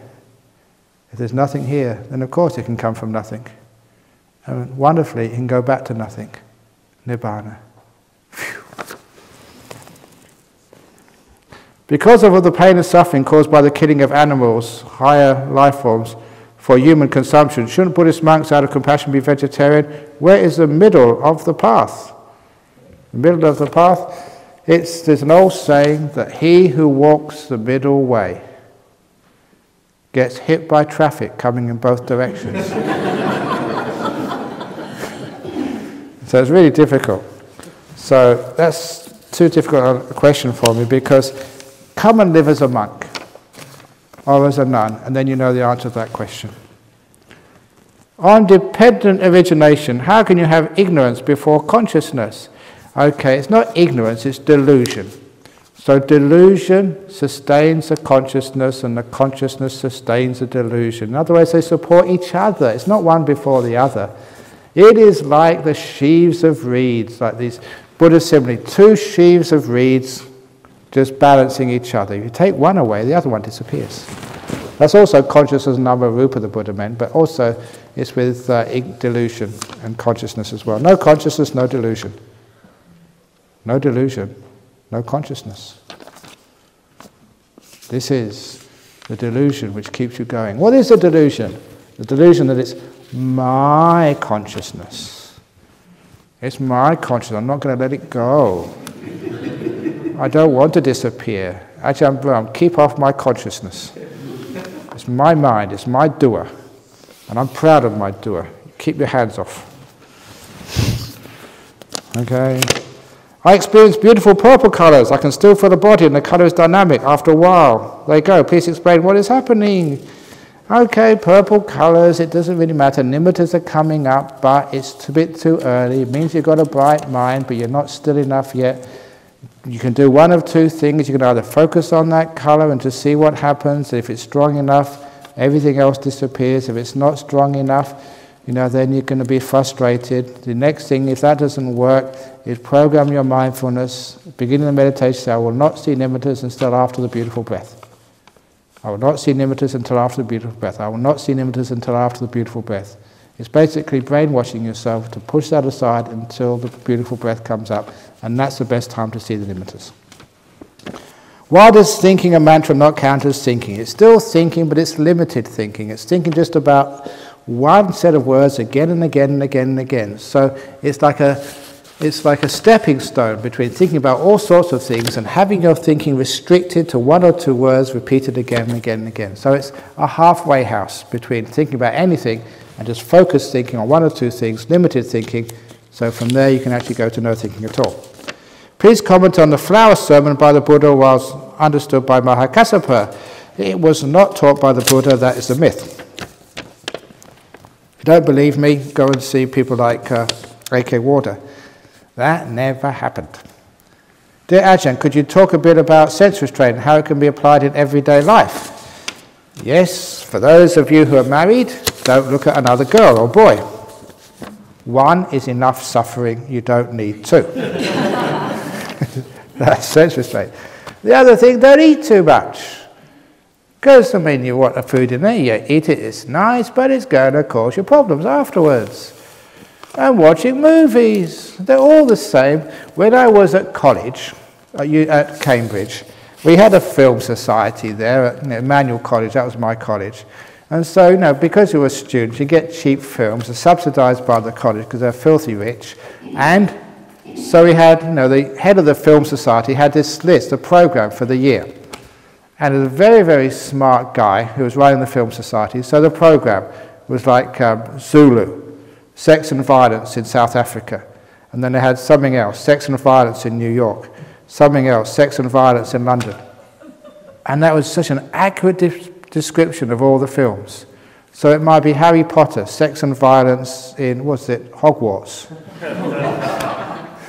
Or you might have like James Bond, sex and violence sort of, in Washington. Because that's actually all the films really are, just sex and violence. If you take away the sex and take away the violence, there's no film left. So that's actually, that's actually why the sense restraint. The films are just all the same. It's just, they slightly tweak things. And that's all they are. Instead of just having the ordinary hero, they're superheroes now, Superman or Batman. That's why I was trying to push Super Monk. But there would be no sex in Super Monk, that's why it won't fly. Unless you have Super Nun. But then, of course, we keep precepts, so it's boring. What do you think about the Chinese fortune telling through calculation of birth, etc., or about Feng Shui? Why is it that sometimes they can be quite accurate? That's weird. Is there any connection with karma? Feng Shui, there was a guy here in Perth who had trouble with his relationship, always arguing with his wife. He tried marriage counselling, that didn't work, and his marriage was on the rocks. He went to a Feng Shui master. And they came to his house, the Feng Shui master told the problem. Furniture was badly arranged. That was a problem, and it worked. You asked him afterwards, how's it going? He said, great, now there's no more problem with my marriage. I rearranged the furniture.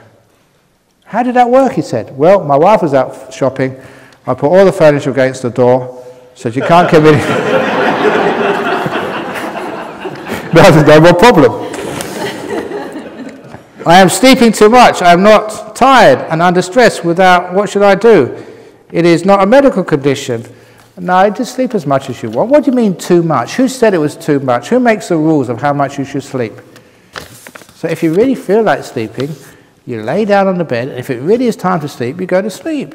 When you wake up, you get up. Keep it natural. So don't sort of do something like, well, it's only 2 o'clock in the morning.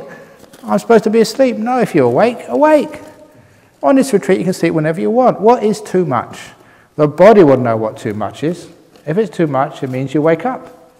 So you meditate. So too much is decided by your body, not you.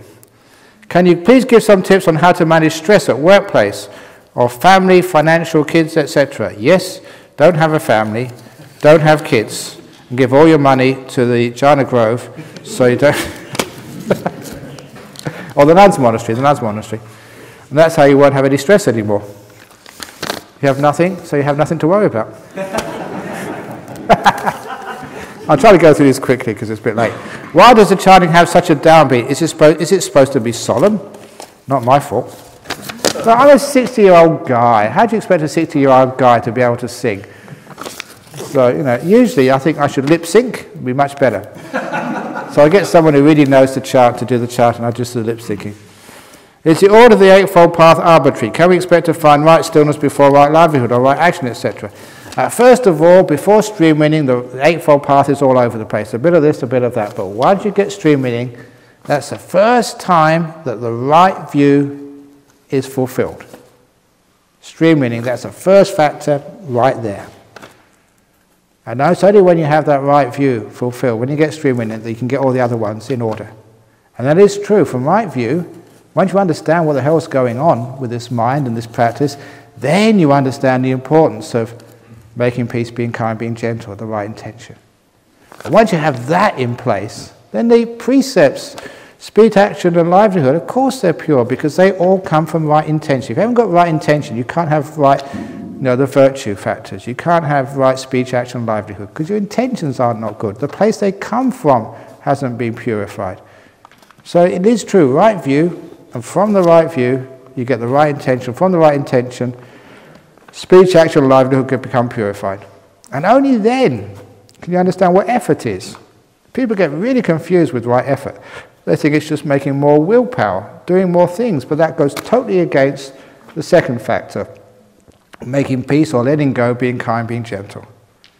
So please don't associate the right effort with the right intention. Get them together, because that's where the effort comes from. So once the effort is coming there, you know how to let go. Then for the first time you're really mindful. I know a lot of people who say that I'm mindful. They're just control freaks. That's not mindfulness. So real mindfulness is totally natural. You're just so peaceful, so still, so kind. Your mindfulness is powerful. You can see deeply. That's the right mindfulness. And from that, when you can really see what goes on in the mind, it's very easy to get into jhanas, samadhi. The reason why I mentioned this in the first night here, it's difficult to meditate, and why I said the first 3 nights just rest, because your mindfulness can't see what's going on when you're meditating. You miss too many of the opportunities, and what you don't see is the problems which stop you getting jhanas. Mindfulness is not powerful enough to see the problems. It's like, coming to this room at night, the lights are all off, they're very dim, you can't see where the mats and the chairs are, you just keep on tripping over them. That's what happens. The mindfulness is so weak, you can't see the obstacles to jhana, so you keep tripping up, you never get in there. When the mindfulness is very strong, the path is very easy, to go this way, go that way, all the way into jhanas. So that's why, yes, the Eightfold Path, it is sequential after stream winning. But when I first looked at the Anguttara Nikaya, that's where they have the 1s, the 2s, the 3s, the 4s, the 5s. The first time as a young monk, I was really surprised. You don't see the Eightfold Path in the 8s. It's not there. I saw the 9s, and there it was in the 10s. Because that's where the Buddha describes it. Because after samadhi, stillness, then you get the 9th and 10th factors. Samayana. In other words, the right insights, and then the freedoms. That's how it works. Tenfold path. From samadhi, that's why it's a path, these are the results. Then you get the wisdom, then you get the freedom. Wow, it's the best question I've ever seen. That is a powerful question. I just can't answer that.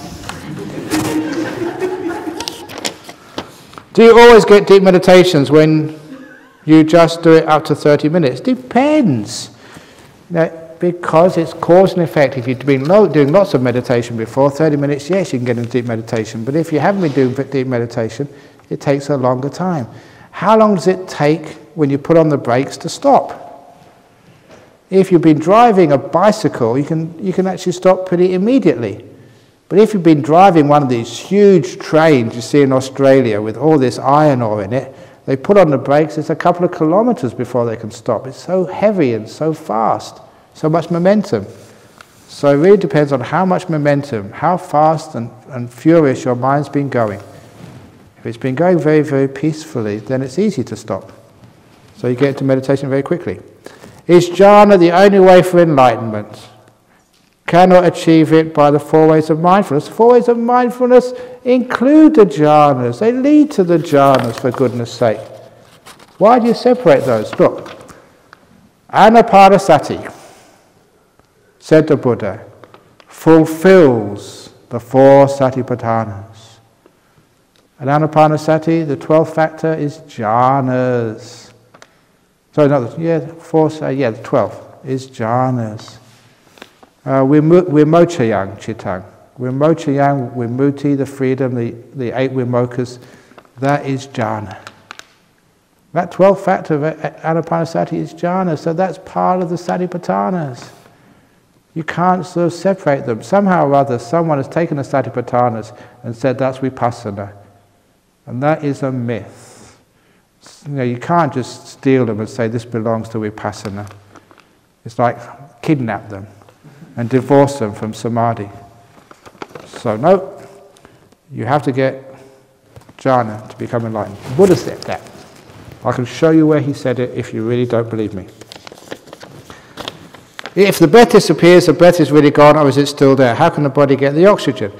Usually for you, when the breath disappears, it's still there, but it's very subtle. But later on, the breath disappears, and there is no breath going on, and you're having a great time. Ajahn Chah, he had his stroke, well, that was actually just 28 years ago, because it's just after I came to Perth, and for about 9 or 10 years, he was being looked after night and day, and the monks would do the work. There was always a nurse there, and it happened one day, one of my friends was looking after Ajahn Chah. Ajahn Chah stopped breathing. Now I had like a trained nurse there, so the trained nurse saw there was no breathing going on. The trained nurse got very scared. He knew that Ajahn Chah would die one day, but he didn't want Ajahn Chah to die on his shift. Quite understandably.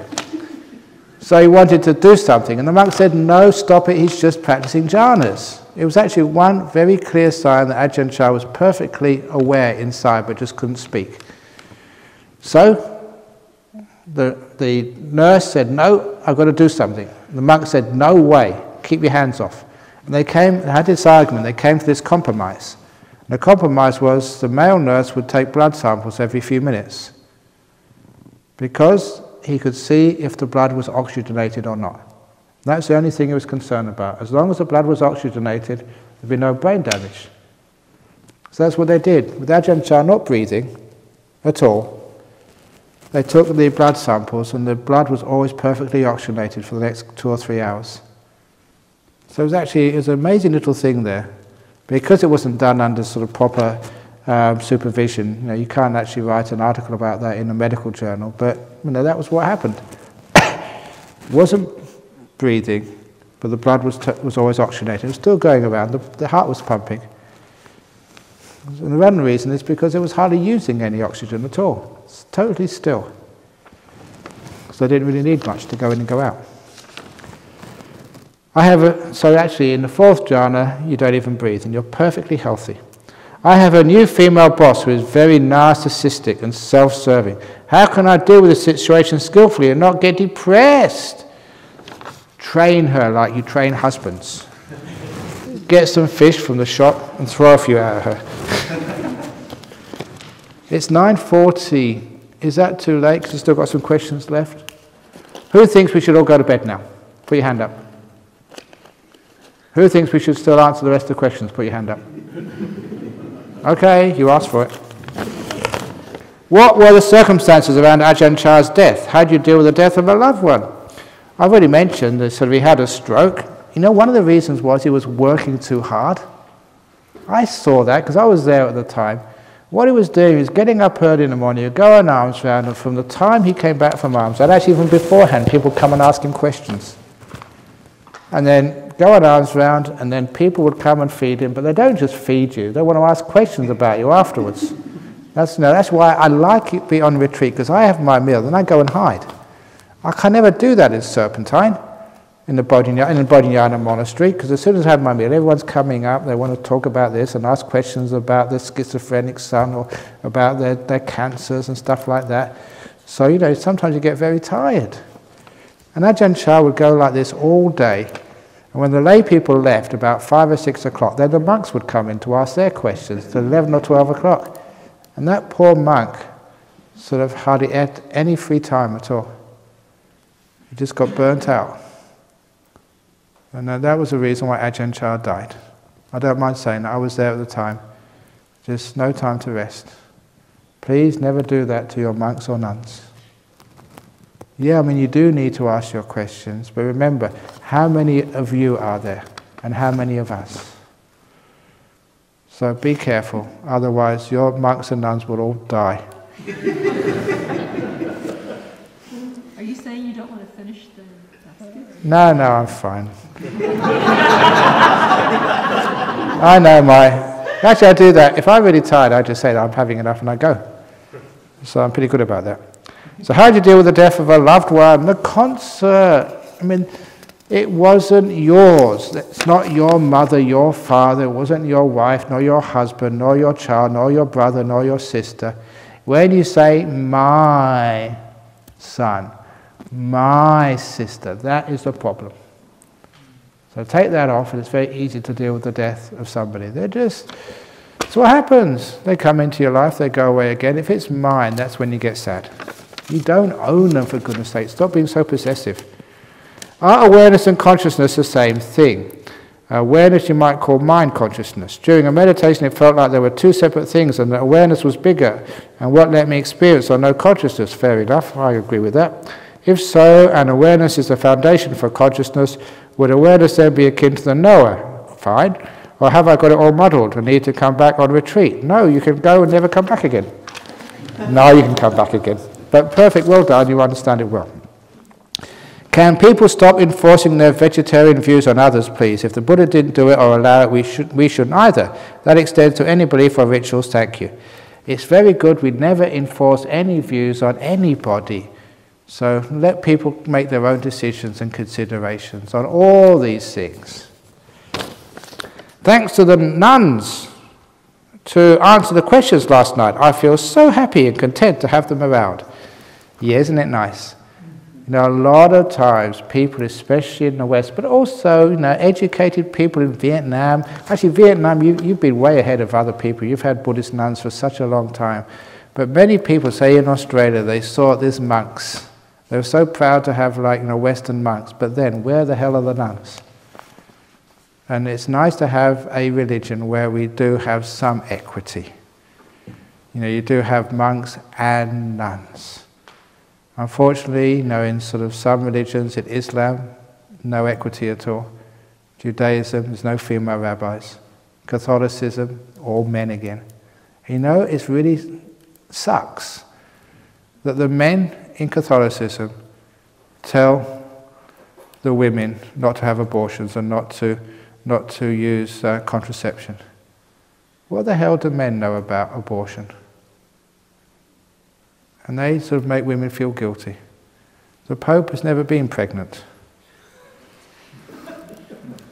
So he doesn't know what he's talking about. And actually it's one of the things which I have done. I really try to listen.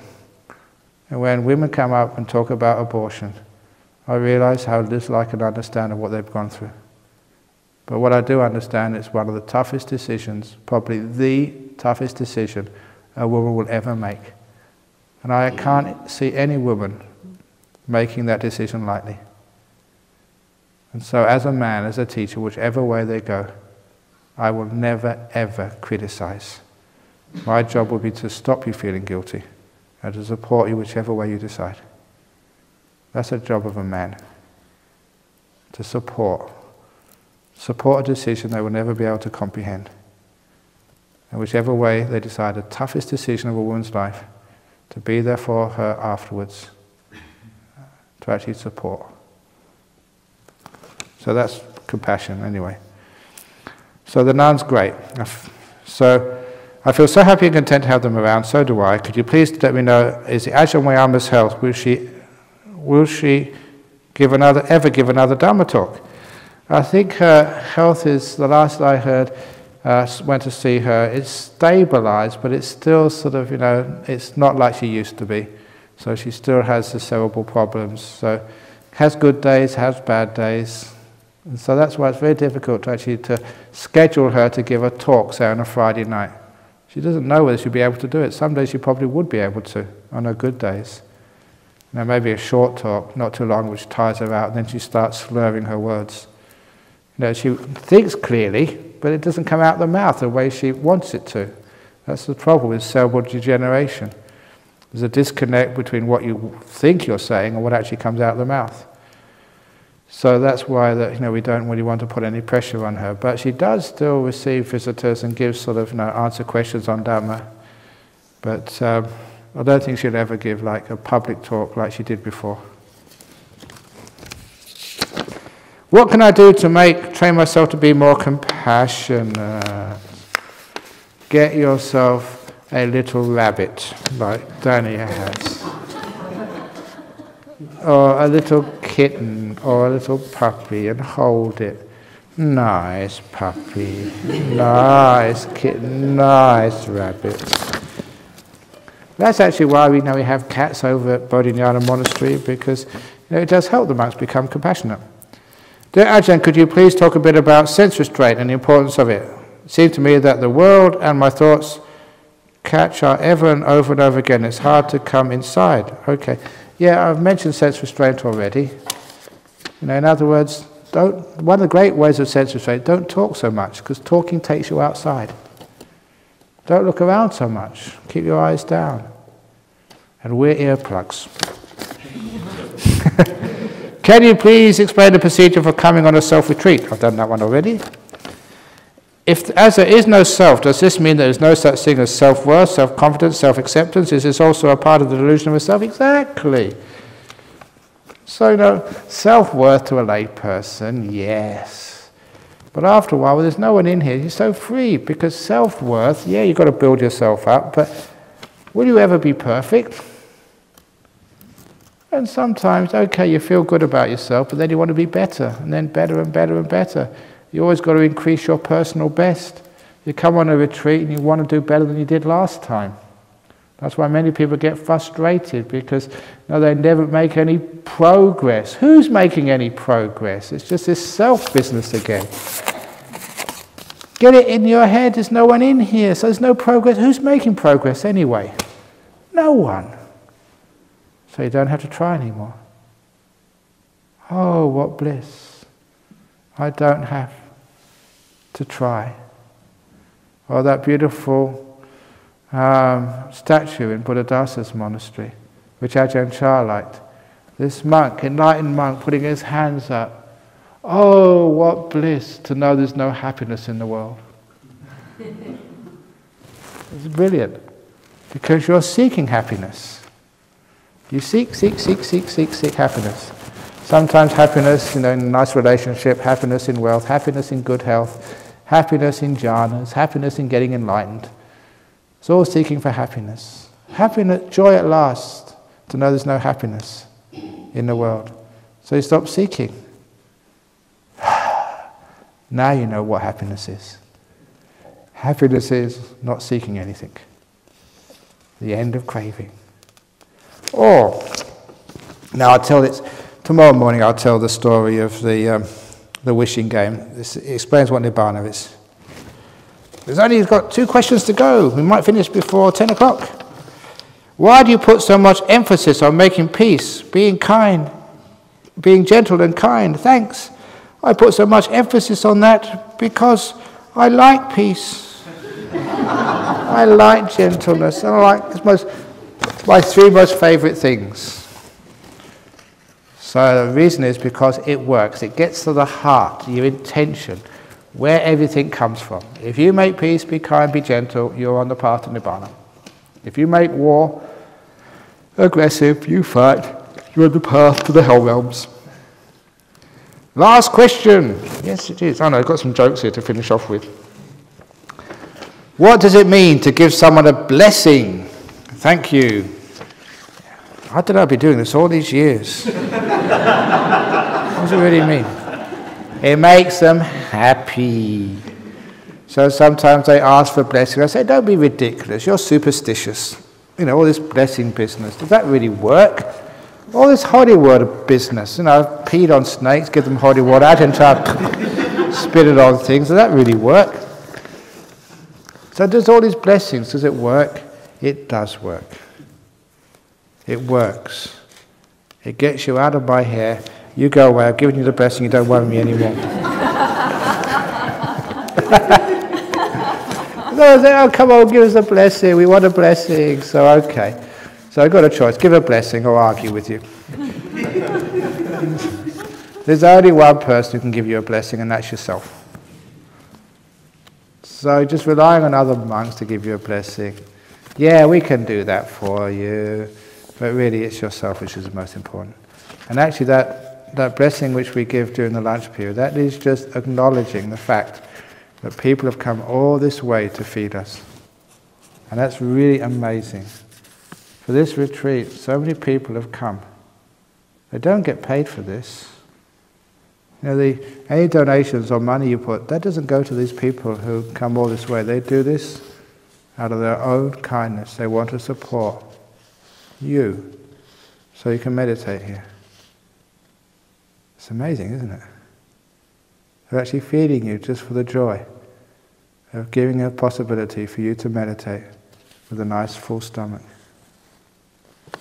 Ooh.